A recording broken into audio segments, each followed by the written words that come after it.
This is Optimal Living Daily, episode 705, A 7-Step Path to Enjoying Work by Joshua Becker of BecomingMinimalist.com, and I'm Justin Malik. Welcome back, or welcome for the first time if you're new here. This is where I simply narrate blogs for you, sometimes books, but in any case, always with permission from the authors. And today's episode is sponsored by Talkspace, the online therapy company that lets you choose from over 1,500 licensed therapists. Get matched with your perfect therapist who can put you on the path to a happier life. For a special offer just for you, visit Talkspace.com/OLD. And now let's hear Joshua's post as we optimize your life. A 7-Step Path to Enjoying Work by Joshua Becker of BecomingMinimalist.com. Quote, "We often miss opportunity because it's dressed in overalls and looks like work." Thomas A. Edison. The average person will spend 20% of their lives at work. This statistic factors in 21 years of preparing for work and 13 years afterwards, retirement. During our actual years of working, ages 21 to 67, this percentage goes up to 25 to 30% based on a typical 40 to 45 hour week. Subtracting sleep, on average, we spend 33% of our waking hours working.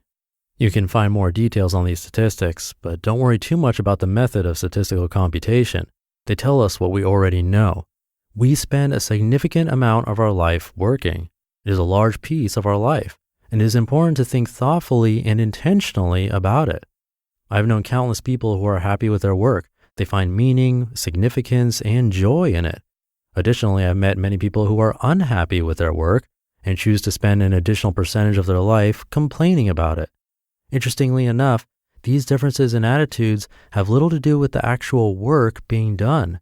In fact, two people in the same field can have completely different responses to the same job.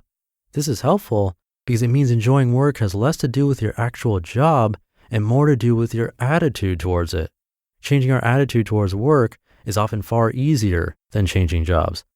It also means that with only a few exceptions, you can be happy in your work today. You can find joy and fulfillment in it. And sometimes this can come with a simple change in thinking. A 7-step path to enjoying work. Number 1, realize you were designed to work. Whether by creation or evolution, humans are designed to work. This is an important part of our nature. It explains our drive to grow as individuals and as a society. It explains the internal satisfaction we experience when completing a task. It makes sense of the positive emotions we experience when resting after a hard day of work, and it may help us understand why some studies indicate early retirement has an adverse impact on physical and mental health. The realization that we are designed to work is an important first step in finding fulfillment in it, even though work looks different for each of us. If we are designed to accomplish work, it is not something to be avoided. Instead, it is something to be sought, welcomed, and enjoyed.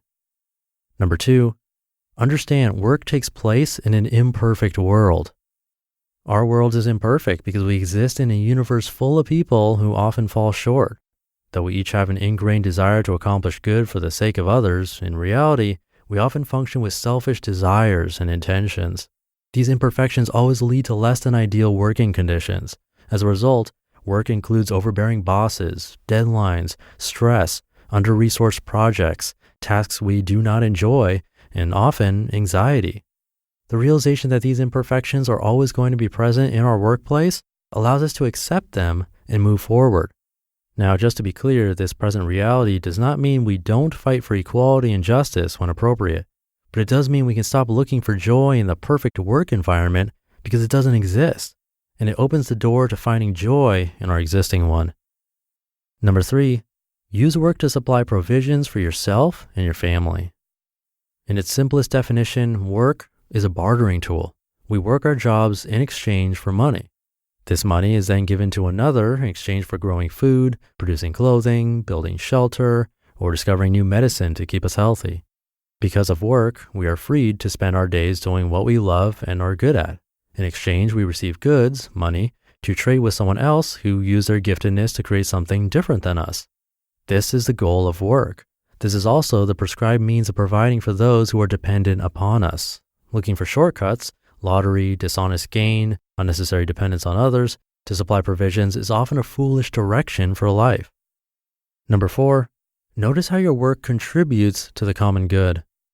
If the goal of our work is to contribute good to society in exchange for provision, then our work ought to benefit society. We should spend 40 to 45 plus hours a week producing a benefit for others. We should grow healthy food, produce quality clothing, intentionally parent children, create beautiful art, build strong shelter, develop new life-enhancing technology, research medicine to prolong life, educate others, govern society honestly, or any other countless opportunities to contribute to the common good of our neighbor and our society. This step results in one of two possible outcomes. First, it forces us to view work differently.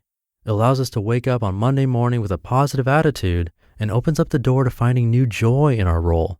We are not solely working for the net income box on our paycheck. We are working to benefit society.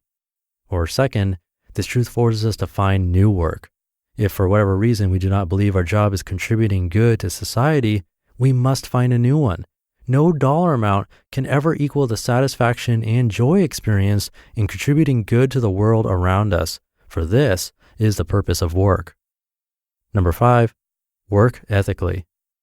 Work done ethically and honestly with proper balance will always result in more enjoyment than the alternative. These same principles of life hold true to every aspect, including the 20% we spent working. Number 6, humbly and proudly accept honest compensation.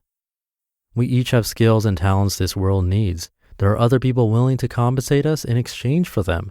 Therefore, we ought to work hard at proudly developing our craft and humbly learning as much as we can from others who have gone before. It is also wise to discipline ourselves around the improvement of these skills and talents. The greater we develop them, the greater worth we are to others. And the greater worth we are to others, the more honest compensation we should receive for providing them. Number 7, remove the pursuit of riches. While honest compensation should always be sought with both humility and pride, the pursuit of riches and wealth as an end goal is always a losing battle. Riches will never fully satisfy. We will always be left searching for more. People who view their work as only a means to get rich often fall into temptation, harmful behavior, and foolish desires. The intentional understanding of steps 6 and 7 provide great freedom for us to enjoy work on a whole new level.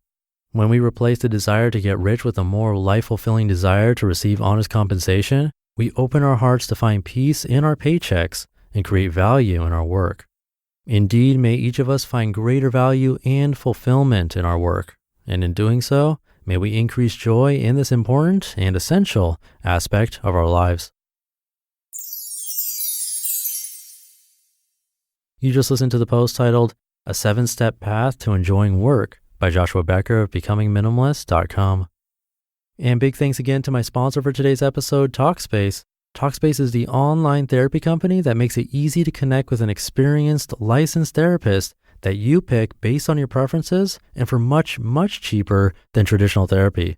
Plus, you don't have to wait awkwardly in a lobby. You can send your therapist audio messages, video messages, or even text messages, which I've never seen with traditional therapy, or you can do a live video chat. Talkspace therapists are fully licensed and they go through a rigorous screening process, plus have thousands of hours of supervised professional training. So to get matched with your perfect therapist, head on over to Talkspace.com/old.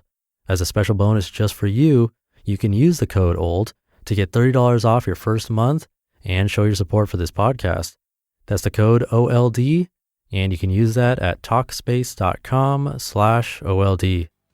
Hope you have a great, happy Wednesday.